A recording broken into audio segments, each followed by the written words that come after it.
I call to order the meeting of the Salem City Council for Monday, September 11th, 2023 to order. If the recorder will please call the roll. Councillor Stapleton? I'm here. Councillor Nishioka? Here. Councillor Phillips? Here. Councillor Gwynn? Here. Councillor Gonzalez absent. Councillor Hoy? Here. Councillor Nordyke? Here. Councillor Varney? Here. Mayor Hoy? Here. If you'll join me in the Pledge of Allegiance. I pledge allegiance to the flag of the United States of America and to the republic for which it stands, one nation, under God, indivisible, with liberty and justice for all. All right, Councillor Stapleton, do we have any additions or deletions to the agenda? Not tonight. Okay. So it's time for council and city manager comment, and I believe the city manager has a comment.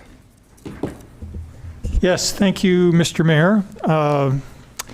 Today marks the completion of my first year with the city of Salem. That is assuming I make it through the rest of the evening. I would like to extend my thanks to the mayor, city council, the leadership team, Salem employees, and the community. It has been a challenging, interesting, and immensely satisfying year. I have made new friends, created relationships, and grown in ways that I wouldn't have imagined possible a year ago. It has been my pleasure to serve as your city manager for the past year. To whatever degree I have been successful over the past year, thank you. I most certainly couldn't have done it without you. And where I have failed or let you down, thank you for being supportive, for picking me up, for gently pointing me in the right direction, and for giving me your grace and trust. I don't take any of that for granted. I had the pleasure this morning of welcoming a half dozen new employees at our bi-monthly new employee orientation. It's my favorite part of the job. I get to tell them about what a great place to work the city of Salem is, what my expectations for them are, great customer service, great communications and actions, and competence. I also tell them what they can expect from the city's leadership, that we will build trust, we'll be compassionate and steady, and we'll create hope. And we're going to keep doing that and more in the coming year. We have a lot of work ahead of us, and I'm confident that we're up to it. And thank you. Tomorrow starts the first day of year 2. Thanks. Thank you, Mr. Staley, and congratulations on a successful first year. Thank you. Councilors, do you have any comments? Councilor Hoy. Thank you, Mr. Mayor. An employee reached out in need with a request for help from the city. I was no longer his employer. In a matter of moments, I became his voice. I told him, I'll do everything I can to help. You see, a paved pathway in northeast Salem intended for bicycles and pedestrians runs between the large apartment complex where my employee lives and a senior living facility. It's become a bustling homeless camp. Residents of the camp routinely cut through the cyclone fencing which separates the path from the complex. These folks have been observed nightly prowling about the parking lots, searching to commit crimes of the utmost opportunity. An open door, an open window, or items left unsecured in the bed of a pickup truck. I trusted my employee's truth but needed to verify. Sure enough, in a half a dozen drive-bys, I witnessed an inordinate amount of foot and bicycle traffic through the area. Early this morning, just after sunrise, more of the same. My last pass proved unique when an obviously dazed man in an army green camo jacket stopped directly in front of my car. He raised his large machete as if to say, "Wanna play?" As he continued his crossing, I shook my head. I said a prayer and drove on. My next action item was to report the situation to the city. I did that. I haven't heard back yet, but I know I will. I only hope we can do something to help the folks just trying to live in safety. They're paying the big bucks to rent or lease, and we owe them our best. Public safety. I haven't spoken with the senior living facility yet as to how they feel, but I will. By noon, I found myself at a Chamber of Commerce meeting downtown. After the meeting, a friend approached. "Look what I found in my front yard this morning." I was surprised to see a person, face down, passed out. She's a person he and his wife have seen before. She's not well, he said, likely addicted, and she's struggling greatly in general. My friend and I continued chatting. We pondered, is this the best we can do? As I walked away, I wondered, perhaps it's easier to let this horrible situation continue if it's not in your front yard. My action item for council tonight, please think about the whole picture. Think about each neighborhood and what it might be like to live where you don't feel safe from bad actors who have obviously learned to exist without contribution to the greater community. Thank you, Counselor. Counselor Stapleton. Thank you. I just had two things to talk about today. First of all, we had on Saturday, our Salem Bike Vision group had their first family bike festival. We had it at Grant Neighborhood Park. It was a raging success. We had about 45 people show up. Everybody, or a lot of people, brought their young children, and we were able to go on a ride up the Winter Maple Bikeway with Gary Obery, who was his wife and he were the ones to kind of start that project. And so he was able to give us a tour of that. And it was so fun to see all of these families out on their bikes, out on a beautiful fall Saturday afternoon. So it was a really great time and a good success. I wanted to thank everybody for coming out. And then I also wanted to say welcome back to school, everybody. And my kiddos go to Parish in North. And so sadly we ended our first week of school with my kid at North going into a lockdown. And so it was just really interesting. I'm struggling with language, I think, to describe what it's like to live in America and send your kids to public school. Every day is a unique feeling that I have sending them out the door because of gun violence in our country. And of course, this was not an active shooter situation that happened at North on Friday, but was still really scary. They went into a level 2 lockdown. And so there's a language that I'm missing also for that text you get from your kiddo, letting you know that they're in a level 2 lockdown. So it was an interesting week. It was a hard way to end the first week of school. North and Parish are our home. We love those schools and will continue to invest in them the whole time that we have children here in the city of Salem. And I wanted to say thank you, of course, to Salem PD who came and helped with the situation and got it to safely come to a close. But yes, I hope that we don't have any more this year. I know that is a little bit of a wish, but welcome back to school, everybody, and I hope that it is a safe year. Thank you, Counselor. Any further comments? All right. With that, we will move on to proclamations. We're going to start with a 9/11 Day of Remembrance proclamation. I'm just going to read that from here. Whereas on the morning of September 11th, 2001, our nation was attacked by terrorists with the goals of destabilizing our country and to break the American spirit. And whereas the combined spirit, values, strength, and pride of the American people was resolute in Philadelphia in 1776, was unwavering on December 7th, 1941, was reinforced by the first responders on September 11th, 2001, and stands today as impenetrable, invulnerable, and indelible. And whereas today we remember the nearly 3,000 people who perished in this terrible act of hate, we pray that their families have closure and that they still feel the love of the perished. And whereas we honor not only the firefighters, police officers, and first responders who rushed to save lives, but also the ordinary people whose instinct was to run toward untold danger to help those in need. And whereas we are inspired by those who lived far away from the attack, both in America and around the world, who gathered spontaneously on college campuses and city halls, those who left gifts at firehouses and police stations, and those who enlisted in our armed services, choosing to pick up sword and shield to defend this country. Now, therefore, I, Chris Hoy, Mayor of the City of Salem, do hereby proclaim September 11th, 2023 as 9/11 Day of Remembrance and encourage the community to reflect on the terrible events of September 11th, 2001, honor those whose lives were lost, as well as the heroism of first responders, and consider making September 11th a day of service in honor of those sacrifices. Dated this 11th day of September 2023. Thank you.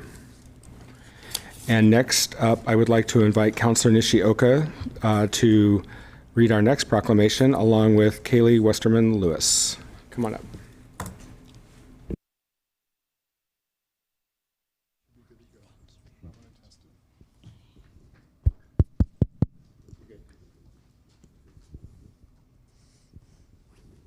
Hi, Kaylee.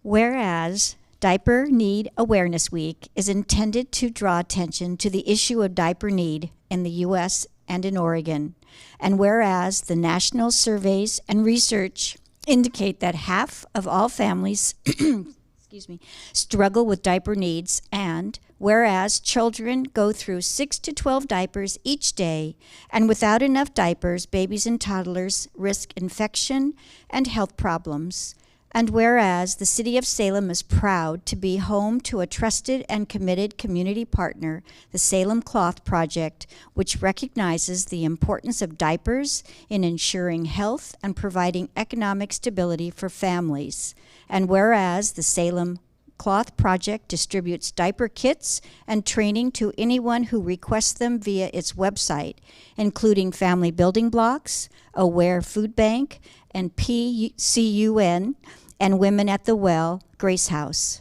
And whereas in 2022, Salem Cloth Project distributed 224 cloth diaper kits to families.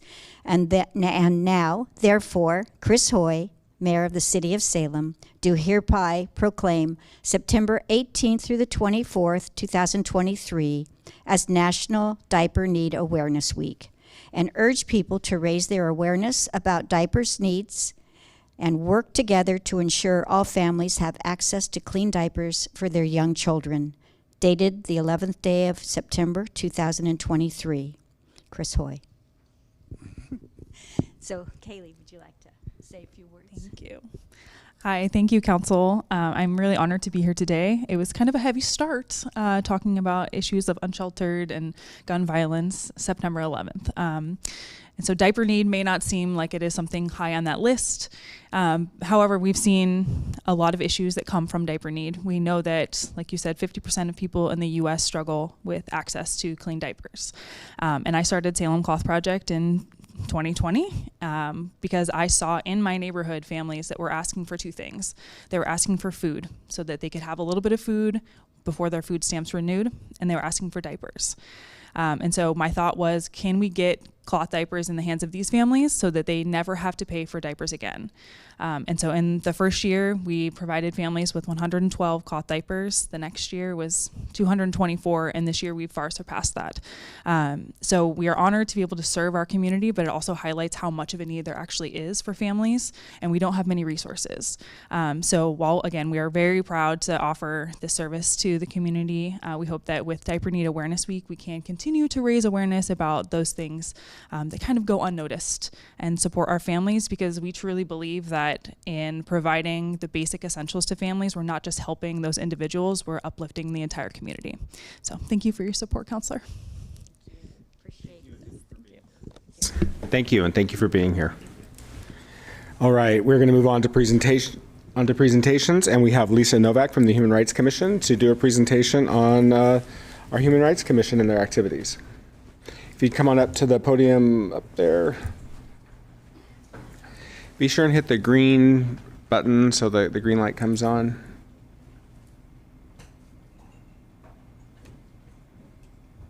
Perfect. Great. Good evening, Mayor, City Councilors. Could you step a little closer to the microphone, please? Thank you so much. Good evening. My name is Lisa Novak. I'm with the Human Rights Commission, and thank you for this opportunity to speak. Regarding the Human Rights Commission update, beginning in 1967, the Human Rights Commission worked to advise the City Council on human rights issues in Salem. Per the Salem Revised Code, Chapter 8, the Commission promotes harmonious intergroup relations, examines sources of tension, and makes policy recommendations. Per Salem Revised Code, Chapter 97, the Commission reports of discrimination and works to assist those with concerns to access available remedies. The Commission and its task forces are open to the public and meet as follows. The Human Rights Commission on the second Wednesday of each month from 6 to 8 p.m. The LGBTQIA+ Intersectional Rights Task Force meets on the fourth Wednesday from 6 to 7 p.m. And the Community Engagement Task Force meets fourth Wednesday from 7 to 8:15 p.m. For the fifth year running, Western Oregon University graduate students, in collaboration with the HR's Human Rights Commission Community Engagement Chair, Commissioner Lara Midkiff, designed, fielded, and analyzed the Community Belonging Survey using a non-probability sampling methodology with both convenience and judgment elements. 574 members of the Salem community, 96 were unhoused and 478 were housed. Respondents were interviewed over the course of 11 days in English and Spanish, respectively. The findings combined with other discussions. The Human Rights Commission members will be examining 3 areas of focus for the new year. Number 1, reporting hate crime to law enforcement. Examining structures and options for improving comfort and increasing trust by reporting hate or bias. Almost 50% of the housed respondents indicated they would be comfortable reporting a biased crime to the Salem Police Department, while most unhoused respondents and subgroups, including intersex, genderqueer, non-binary, trans men, trans women, Indigenous Latin American, Latino AX, and respondents younger than 39 indicated that they would be uncomfortable doing so. Item 2, sanctuary city. Exploring ideas for assisting Indigenous, Mexican, Latino, and other community members to fully experience being safe and welcome. Salem is perceived to be a welcoming community for specific target groups of housed conservative Caucasian respondents, but not by people experiencing homelessness who responded to the survey. Approximately 25% of housed respondents perceive that Salem is more welcoming for them in comparison to the alternately situated in the city. The perception of discrimination among housed respondents is that Salem is average in comparison, yet among the unhoused respondents, in conjunction with subgroups, women, genderqueer, non-binary, trans women, biracial, or multiracial, and people with a disability and a particularly low average was perceived of Salem, respectively. Item 3 that the Commission will be looking at are welcoming spaces. Seeking solutions to decrease acts of discrimination in places of public trust, such as parks, sidewalks, medical offices, and restaurants. This may include recommendations about publicly owned places, such as practical ideas to increase access for people with mobility disabilities at large community events. Over 50% of the respondents can confirm discrimination in Salem in the past 12 months, including 30% of housed respondents personally experienced discrimination during this time frame. Among unhoused respondents, close to 100% personally experienced discrimination in Salem, those being public outdoor spaces, businesses, and healthcare settings being the most common areas. The Human Rights Commission continues to pursue good governance of a safe, welcoming, and livable community with several ongoing priorities. Hosting the annual Transgender Day of Remembrance to recognize those who lost their lives to anti-transgender violence, and Women's Equality Day. Lastly, the Human Rights Commission and its members want to hear the City Council's view and find out ways as a commission we can come alongside you. So in closing, if there are any questions, or feel free to reach out to us at a later time. All right, thank you. Thank you so much for that report. Are there any questions? Councillor Stapleton. Thank you. I don't know if I have a question, but I just wanted to say that that last part where you were talking about kind of how can we come together to try to work and figure out something, I really appreciate that offer. And I would love to pick you up on that offer or take you up on that offer. I don't know. I'm sure others will as well. But thank you, and I will be reaching out. Fantastic. Thank you. Thank you for all your great work on this. We really appreciate it. Thank you. All right. Okay, on to item 2. We have nobody signed up under item 2. Councillor Stapleton, the consent calendar. Thank you. I move approval of the consent calendar. I'll second that. Motion by Stapleton, second by Nishioka. Councillor? Thank you. The consent calendar today only consists of 2 things, which is 3.1A, August 28th, 2023, draft city council minutes, and item 3.3A, which is a request to create a mid-year project for sanitary sewer rehabilitation on Silverton Road Northeast between Lana Avenue Northeast and Evergreen Avenue Northeast. And that concludes the consent calendar. Thank you. Is there any further discussion? Will the recorder please call the roll? Counselor Nishioka? Aye. Counselor Phillips? Aye. Counselor Gwynn? Aye. Counselor Gonzalez, absent. Counselor Hoy? Aye. Counselor Nordike? Aye. Counselor Varney? Aye. Counselor Stapleton? Aye. Mayor Hoy? Aye. Motion passes. All right, on to our public hearing. We have item 4, I'm sorry, it's the recorder's turn, not mine.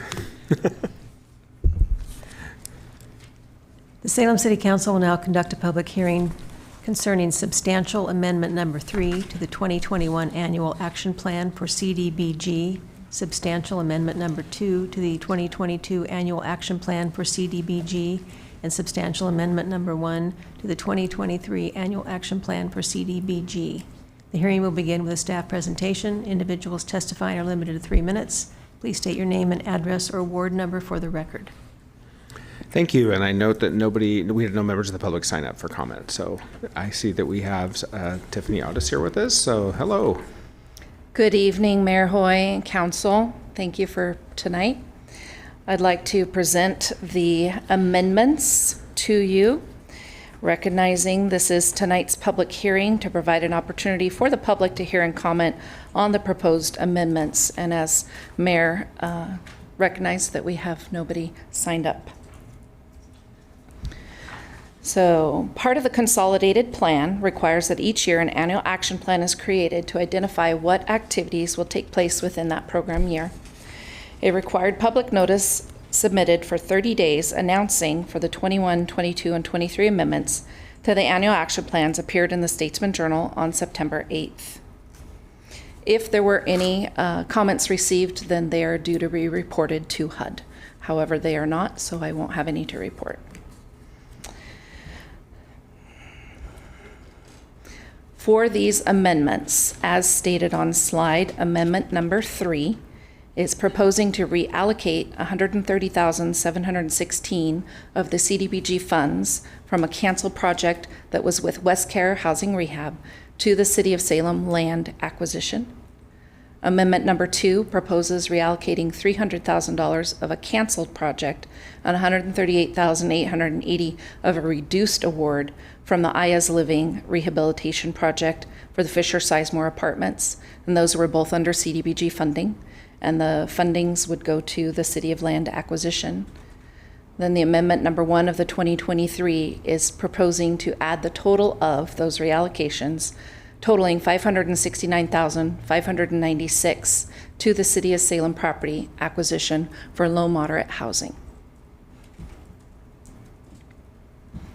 Thank you. Are there any questions? Could you just kind of give us a little bit of explanation on the background on why some of those projects were canceled or reduced? Absolutely.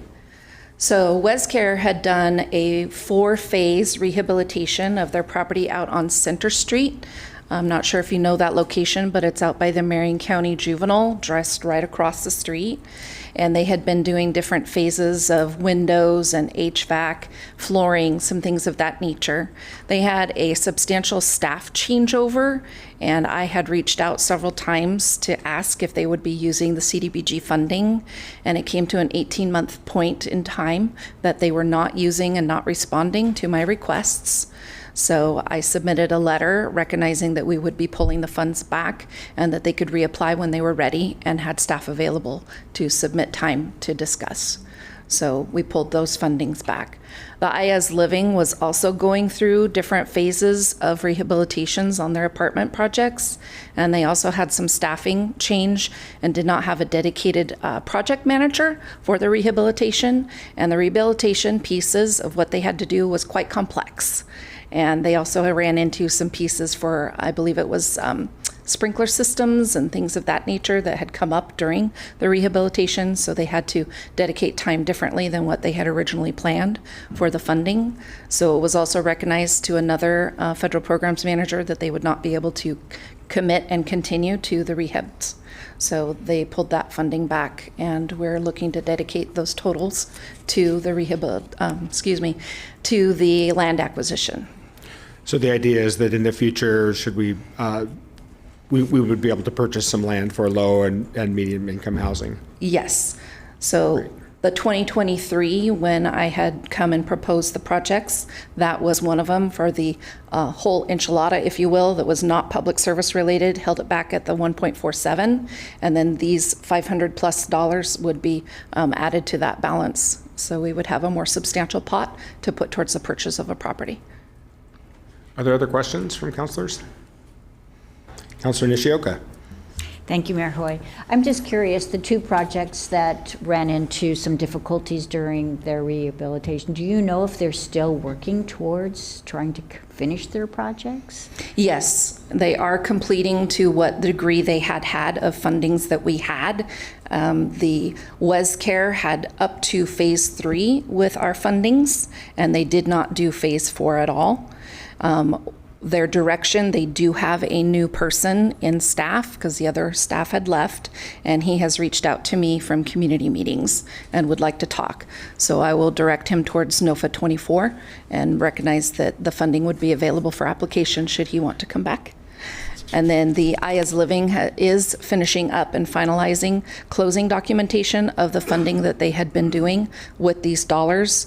And again, the one will not even be opened. The $300,000 was not even opened because they didn't have the plans put in place in time to go ahead and start those dollars. So they decided to just return it in full.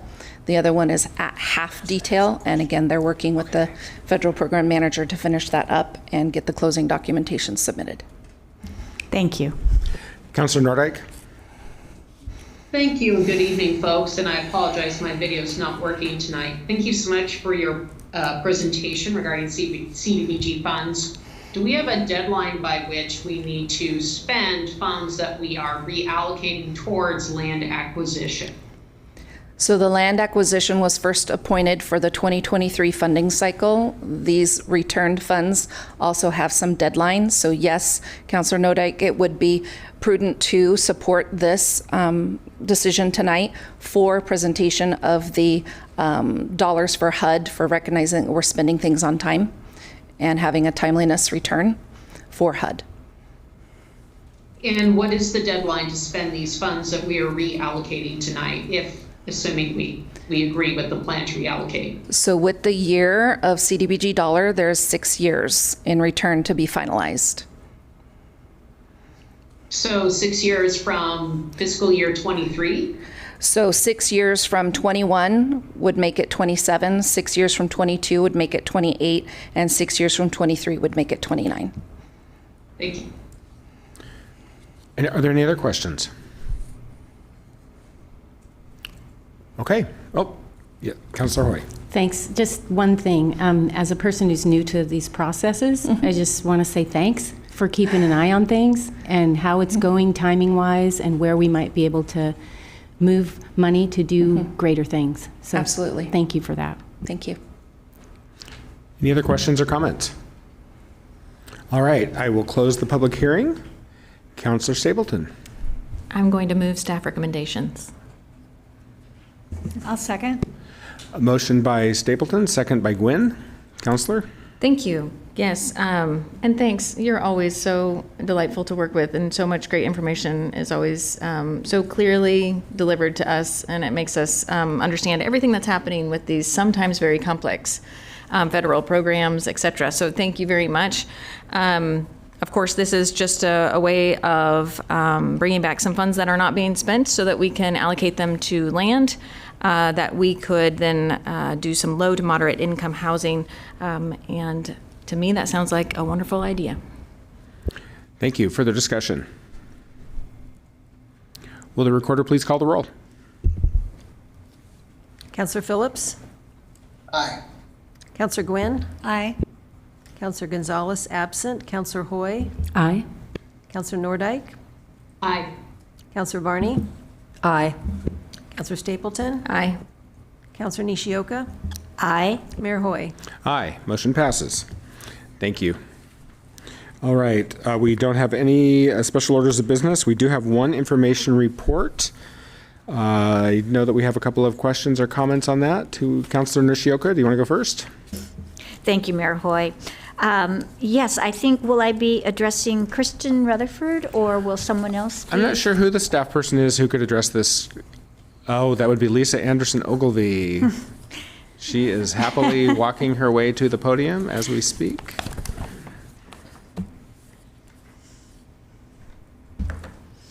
Thank you, Lisa.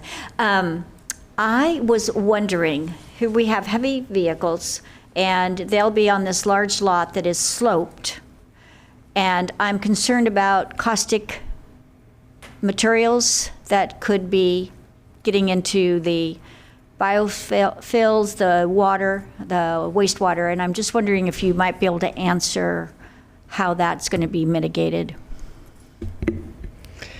Lisa Anderson Ogilvie, your planning administrator. It is going to be a gravel site, but they still do have to design it for utilities and stormwater. I'm not a engineer, so I don't know if we, through that stormwater system, maybe account for that, or if it's a DEQ permit. I know some of that goes through DEQ, and they get permits through that agency and not necessarily through the city.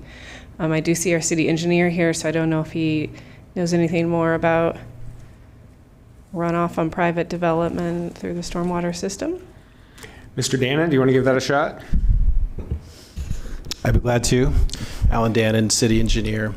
I'm not familiar with the specifics for this site, but when it develops to city standards, it would certainly require control for the pollutants you're mentioning, either oil water separation or other methods for green stormwater infrastructure to remove pollutants from the stormwater before it goes into our system. All right, thank you. Councilor Varney.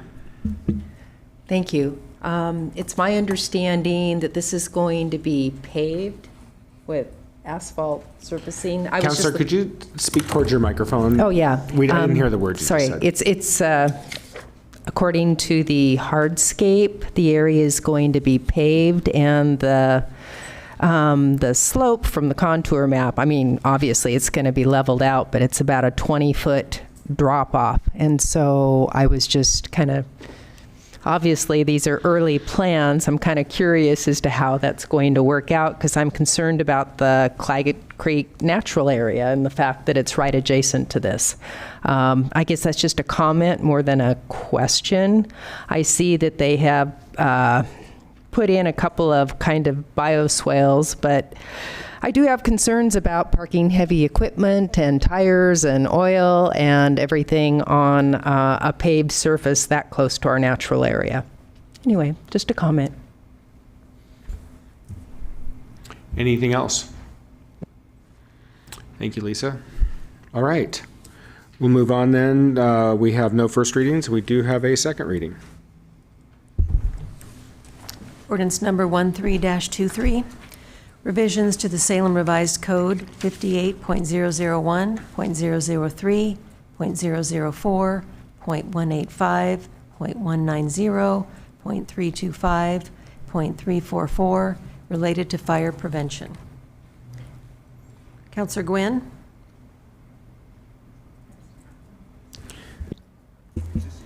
Aye. Counselor Gonzalez absent. Counselor Hoy? Aye. Counselor Nordike? Aye. Counselor Varney? Aye. Counselor Stapleton? Aye. Counselor Nishioka? Aye. Counselor Phillips? Aye. Mayor Hoy? Aye. Motion passes. All right, we are now on to public comment other than items on our agenda. First up, we have John Lyons. Come on up to the podium. If you'd be sure and turn that microphone on, introduce yourself, either your name or your address or your ward number for the record, please. Perfect. John Lyons, Ward 3. I'd like to bring up the little park that we have down on our south end in Ward 3 is Hillficker Park. It's not much, but it's our park.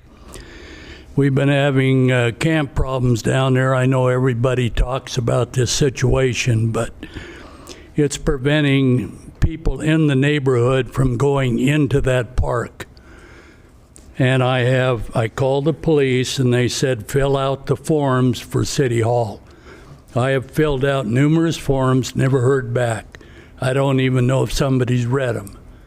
But anyway, tonight, coming down here, I follow a bicycle into the park. All his packing goods and everything else. I go around on Hill Rose, which is where the church is on Battle Creek. I'm sure, Councilman, I should have opened this by mayor and council. Thank you. But anyway, there's 2 cars parked there against the fence, which borders the Myers property. Everybody's familiar with Myers. If that field is not mowed and that goes up in flames, I can tell you, you have never seen a fire like that in the south end. Houses border all the way around that park.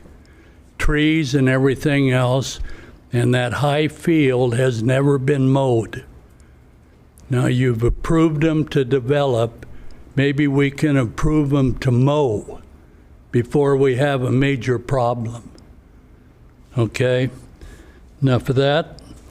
Moving on to the last item would be a question for Councilperson Nordike. Here about a month and a half, 2 months ago, you brought up having a South Salem Town Hall meeting. And I'm wondering if that is still a go, or is it in committee trying to change the name of Town Hall, or if there is a place, time, or date set up for that council or the Town Hall meeting.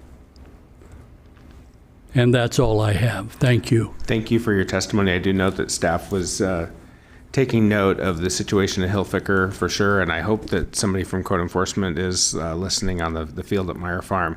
Councilor Nordike, did you wish to respond to the question? I did, Mr. Mayor. Thank you so much. And thank you, sir, for your testimony today and for your interest in a town hall. I am in communication with members of council who represent South Salem about setting a time and date. There is no time or date set just yet, but we will be sure to notify the neighborhood associations when that comes to pass. Thank you so much for your interest. And these are just the sorts of issues that we see pop up across South Salem. Development issues, public safety issues, transportation issues, and so on. So while we will have to abide by any rules regarding ex parte contact, there's certain land use issues, which of course we could not address in that setting. But there are other more broader concepts that we as a South Salem community can and should discuss, and we will look forward to that. So keep in touch with your neighborhood association. That'll be one of our channels of communication for getting the word out once we have a date and time and a location, of course. Thank you so much. Thank you, Councilor. Raymond Fordyce.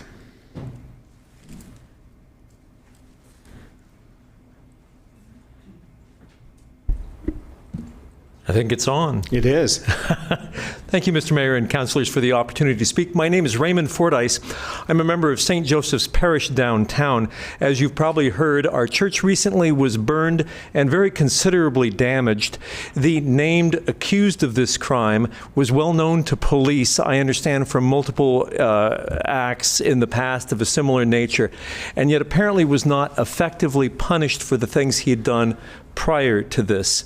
Similarly, a few months ago, my car was stolen, again, by a man who was well known to police and for having done similar things in the past, but had not been effectively punished for that. And he's not been charged with any crime for having stolen my car. Similarly, as I drive around Salem, I see what we've been all nearly talking about tonight, and that is people living in a state of drunken and drugged squalor on the sides of the sidewalks and in makeshift shelters and tents and such. And it does seem to me that all these things are related in that we are not upholding our standards and values and code of civilized behavior for everyone, and failing to punish when these things are not upheld. Of course, we don't often use the word punishment anymore in conjunction with these things, and yet I think it is required in that these people do need a change in the way that they live, and by establishing justice, which is the reward of virtue and the punishment of vice. Isn't that what justice is? By not punishing these things, no need is felt for a reformation of life. If I were prepared tonight, I could talk about in fulfilling my own duties and responsibilities and obligations. Many obstacles are placed in my way as a business owner, as a raiser of children, by government at higher levels than this. And I wonder if obstacles are being placed in the way of City of Salem of maintaining its own order. And if that is the case, could you please in some way effectively communicate with the citizens what these obstacles are, that we might assist you in mitigating or overcoming these problems through our other elected representatives? And thank you very much for the opportunity to speak. Thank you for your testimony. All right. With that, we have no other items on our agenda, and so we are adjourned.